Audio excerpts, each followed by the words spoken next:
Pasok, pasok.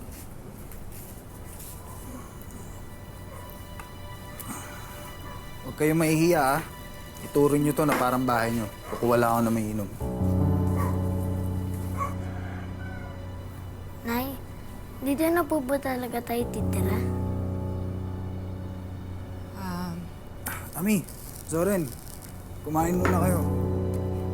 Tapos mamaya, Julius, magbibisikleta tayo, ha? Sige po. Pinag-uusapan ka dun sa daan? Magpaliwanag ka! Ha? Ano, magkasama na ba kayo dito? Ha? At ikaw, pinagkatiwalaan ka ng anak ko, ano ang ginawa mo? Aahasin mo lang pala siya? Ha? Ano? Ay, huwag naman ho kayong ganyan.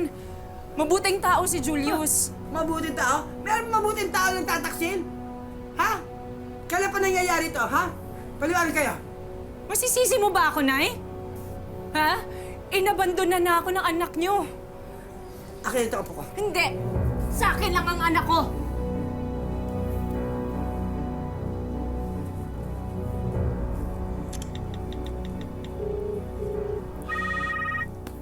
Doon muna ako, ha? Bala na kayo dyan. Hello? Nay. Hello, Rod? Oh, itong asawa mo, iniiputa ka na sa ulo. Ano, Nay?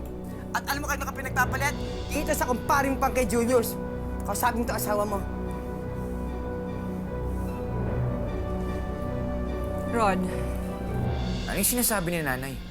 iiwan na kita. Sama na kami kay Julius.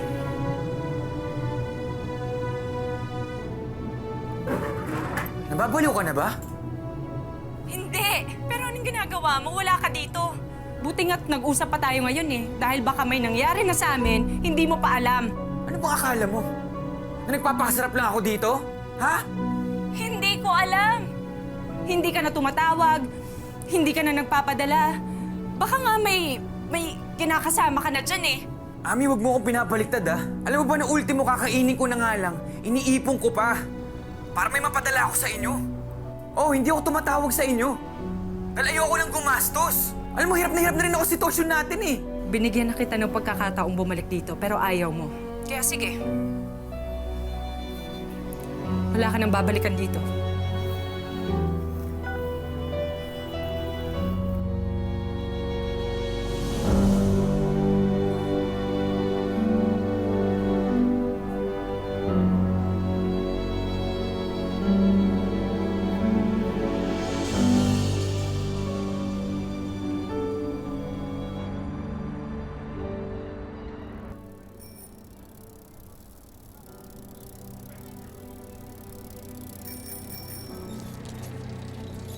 Iiwan na kita.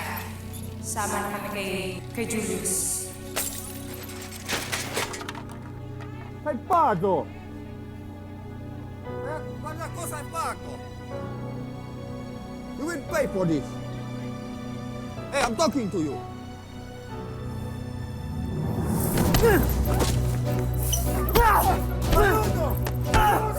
Tanga-tanga ko! Hindi sana ako umalis sa amin! Buo pa sana yung pamilya ko! Kasalanan ko to eh!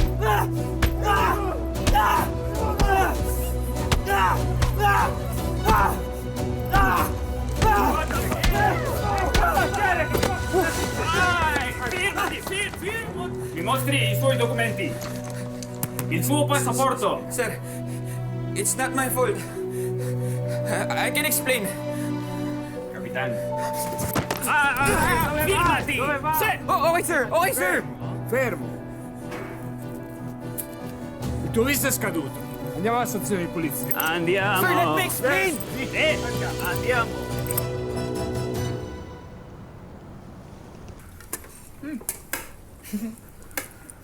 Kailangan mo dulo, anak. Paborito mo yan, di ba? Opo.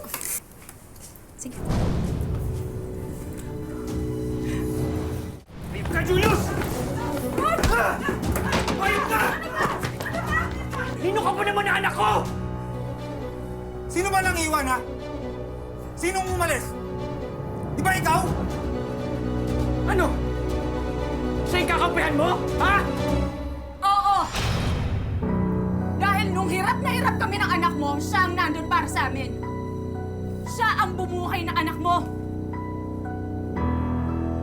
Inagaw ka niya sa akin! Hindi! Hindi niya kami kinalagkan para sumama sa kanya. Siya ang pinili namin.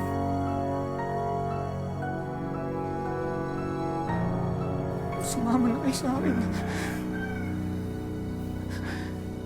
Kakalimutan ko lahat ng ito.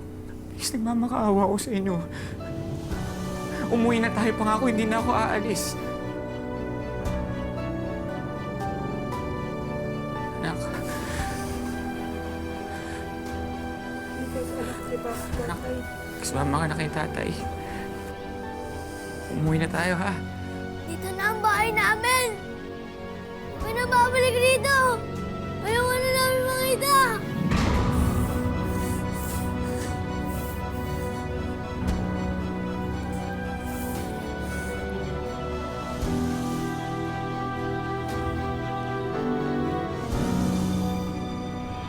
Bigo na nga sa pangarap na yumaman sa Italia, bigo rin si Rod na mabuo pang muli ang kanyang pamilya. Sa kabila nito, alam ni Rod na kailangan niyang patunayan ang kanyang sarili. Kaya naisip niyang gamitin ang lahat ng kanyang naipon sa Italia para makapagbukas ng isang bakery.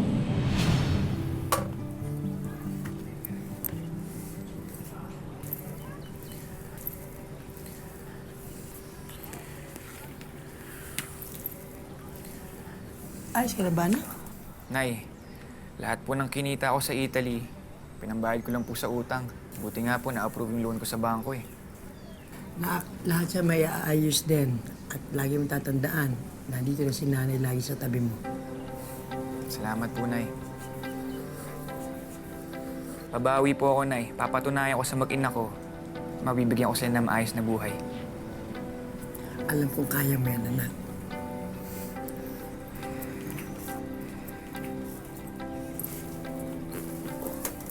Bili na kayo. Ilang buwan ng ganito eh. Lugi na tayo, Nay. Nak, huwag kang panghinaan ng loob. Basta lagi mong tandaan kung para kanina itong ginagawa mo. At naniniwala ko, anak, na may iaayos mo to.